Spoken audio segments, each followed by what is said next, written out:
Sempre que o movimento negro dos Estados Unidos sai às ruas e eles tacam fogo em tudo, as críticas que vêm pro Brasil é de que o movimento negro aqui seria muito mais pacífico e por isso a gente não conseguia tantas mudanças radicais. Mas será que a luta e a resistência preta no Brasil é muito mais pacífica do que a luta no movimento negro nos Estados Unidos? Ou essa comparação não faz nem sentido porque são contextos diferentes, pessoas diferentes e um processo totalmente diferente?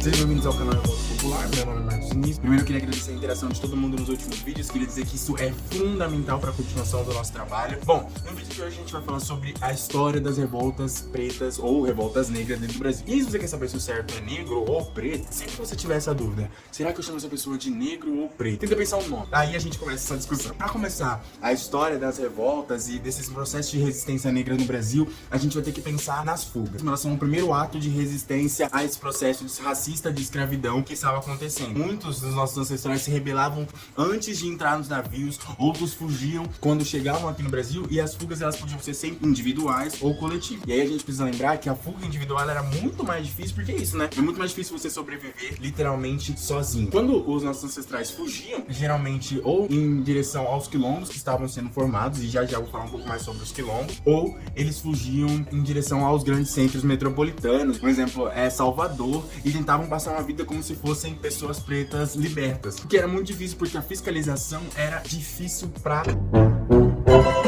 E além da fiscalização ser difícil, mesmo que você fosse uma pessoa preta liberta, corria a chance de simplesmente eles cagarem pra isso, pegarem sua carta de alforria e rasgarem no meio e te escravizarem novamente. É dessa maneira que a sociedade brasileira trata os povos racializados. Desde sempre. E aí eu não vou cometer o erro de falar tratava, nem tratou, porque não é como se tivesse ficado no passado essa segregação. Outra forma de resistência muito importante nesse momento era a construção dos quilombos. Na visão do colonizador, na visão branca, europeia, o quilombo era apenas um espaço onde pessoas pretas que tinham fugido estavam. Mas para nós, os quilombos, eles são muito mais do que isso, né? E é importante lembrar porque os quilombos ainda existem e resistem nessa sociedade que ainda tenta exterminá-lo. É um espaço de luta, mas além disso também é um espaço onde os nossos laços de solidariedade são exercitados. Porque se precisava pensar uma vida que se constituísse independente do Estado brasileiro, porque o Estado brasileiro não protegeria assim como não protege os quilombos. Na verdade, tenta destruir. E aí é importante lembrar como essa resistência ela não foi pacífica, ela não foi tranquila, porque também envolvia a morte. Essa resistência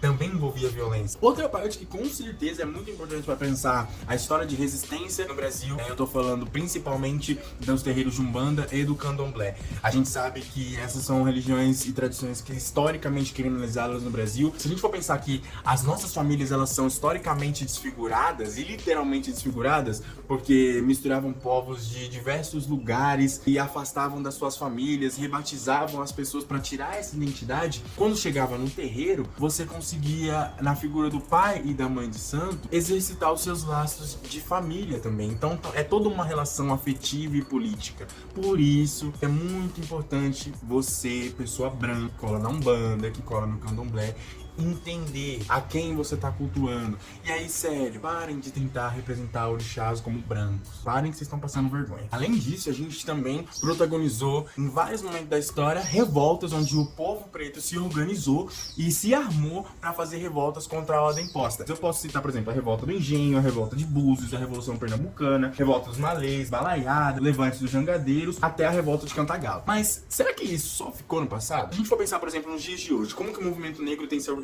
O movimento negro se organiza todos os anos para fazer a manifestação do 2 de outubro, para relembrar a memória de pessoas que foram mortas naquele massacre do Carandiru. Então, o movimento anticárcere, por exemplo, como a Ampará, o movimento das Mães de Maio, são protagonizados principalmente pelo movimento negro também, tá ligado? Porque somos os principais atingidos por essa política racista que é o encarceramento em massa. Então, o movimento negro se articula para lutar contra o encarceramento em massa hoje. A luta mudou, as nossas prioridades mudaram, mas nós continuamos lutando com muita radicalidade. O movimento negro, por exemplo, se organizou para lutar contra o pacote anticrime, genocídio e racista do ex-ministro Sérgio Moro. A maioria das vezes essa crítica não vem de uma pessoa que tá pensando em como construir um movimento antirracista com a gente. Ela vem para cobrar dos próprios negros uma responsabilização pelo racismo que sofrem. Tipo, é uma lógica extremamente cruel. Aí a pergunta que eu faço, sempre que você pega essas imagens dos Estados Unidos e aí pergunta onde está o movimento negro brasileiro, eu posso te mostrar todas essas imagens. Agora, quando eu pego essas imagens de pessoas brancas nas manifestações ao redor do mundo e pergunto pra você: onde estão os brancos antirracistas? Vocês estão postando um quadrado preto no Instagram? Vocês estão escrevendo textão? É isso? Essa é a luta de vocês? Vocês estão realmente interessados com a luta antirracista? Vocês estão pressionando, lutando contra as políticas de austeridade, as políticas neoliberais que matam principalmente a população preta? Vocês fazem um cordão de isolamento com seus corpos brancos na frente das manifestações do movimento negro quando a polícia vai pra descer a porrada na gente? Porque, sério, se vocês não fazem nada disso, ou se você só tá postando uma fotinho, só fazendo um textão, poupe a minha paciência. É isso, gente. Obrigado. Muita força pra luta pra gente, muita paciência, e é isso, vamos lembrar que só a luta muda a vida. Se você gostou desse vídeo, você pode deixar o seu like, seu comentário, seu favorito, e é nóis!